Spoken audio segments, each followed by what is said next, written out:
Good morning, everybody. Welcome to my Global Studies class.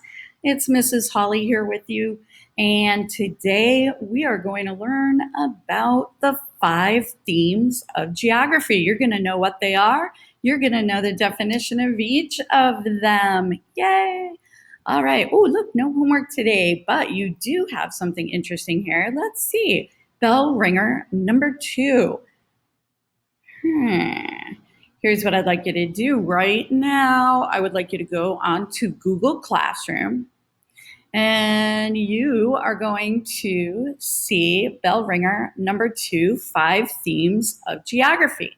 So I'd like you to fill in on the form your last name and your first name, which period you are, and then I'd like you to answer this question at the bottom. What do you think geography is?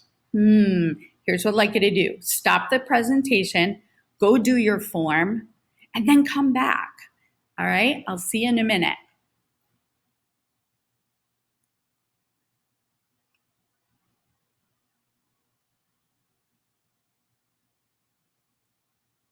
All right, you're back with me. Yay. All right. So hopefully you thought about what geography is. So let's learn the official definition, or as close to official as I could find. All right, what is geography? Geography, remember you're filling this in, by the way, on page 3 in your workbook. So geography is the study of the surface of the earth. And that includes anything. It includes the land, water, so rivers, lakes, oceans, streams, plant and animal life, and it even includes the climate. So even though it's not a part of the surface of the earth, it affects the surface of the earth.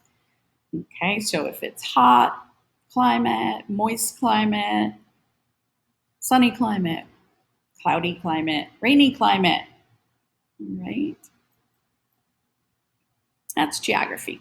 So now what we're going to do is look at the 5 themes. So as I go along, what you can do to take notes if you're at home, you're going to copy, stop the presentation and fill in your notes as you need to. Okay, so don't worry. You'll get it all. You can go your own speed. All right, location, what are you? Location is the specific area where a place is situated. Okay, it's literally where something is. And there are 2 different ways to determine location. You can refer to something with its absolute location. So you could say, a place is located at 35 degrees north, 72 degrees south latitude, using latitude and longitude. Or absolute location could be an address. Okay, my house is located exactly 13 Main Street. That is its absolute location. Okay. The other way of looking at location is looking at its relative location. Relative location means you are going to tell someone where something is relative to something else. So if I were to ask you, where is South Colony High School, by the way? And you want to give a relative location because you don't remember the address, you could say, well, you know where Colony Center Mall is? It's right behind the mall. Or you could say, oh my God, you know that pizza shop, Sarabella? It's right across the street. Can't miss it. Those are its relative locations. Okay? So absolute location is where something is absolutely, specifically. Relative is where it is in relation to something else. Okay, our next term is place. There it is again, place. Place describes the human and physical characteristics of a location. So you can identify a place by looking at either the physical characteristics of a place or the human characteristics of a place. So physical characteristics and physical. Let's look at the difference between those.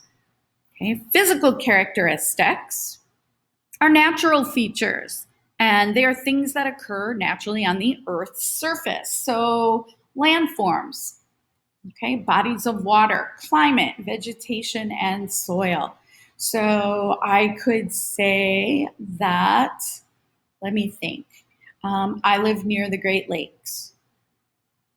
Okay, the Great Lakes is a place. Okay, natural features. Mountains. Okay, mountains can give you a place, like the Rocky Mountains or the Appalachian Mountains. Those are landforms. All right, human characteristics are things that people make, like Mount Rushmore. That's a place, look at, yay.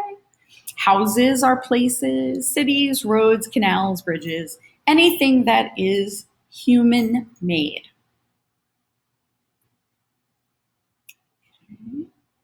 Our next one is human environment interaction. This one is really super important because it is one of the topics that you can use for your Enduring Issues essay. Later in the year, we'll be learning about those essays all year, but this one's really important to understand, and it's really pretty easy, right? Human environment interaction is what it sounds like. It's how people interact with and change their environment. So here down below, we have a picture of China. And there's lots of mountains in China, and it's hard to farm in mountains. So what do people do to solve that problem? Well, they dug terraces into the sides of the hills. Oh my gosh, look at it.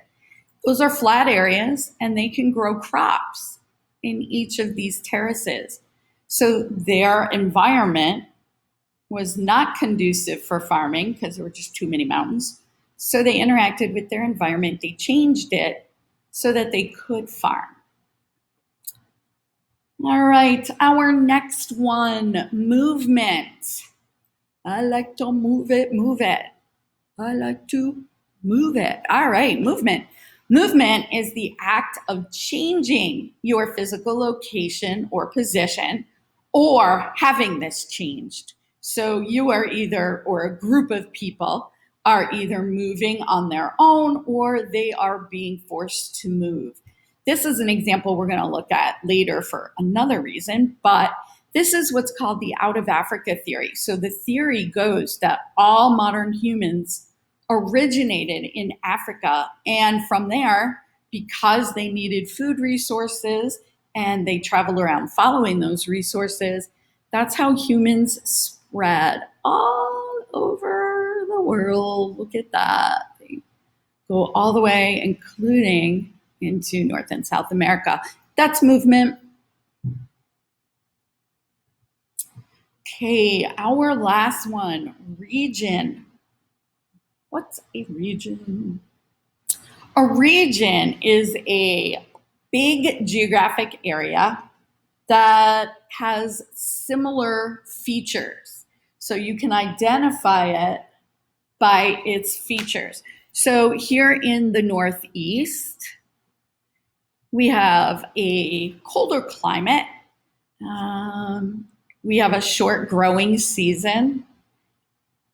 Okay, long cold winters. That's what determines this as being a region. Okay, the Southeast, that is a warm, humid climate. They have a very long growing season. So that makes this similar as a region. The Midwest, that's part of the Great Plains. It's a pretty large, flat area. There's trees, but not all that many. It's very, very flat. So that determines this region. Okay, and then we've got the West over here. Okay, so they share similar characteristics. So combined, those characteristics make something a region. Yay. All right, that is it for today. We are not doing the matching game, sorry. So I look forward to talking to you again. Bye.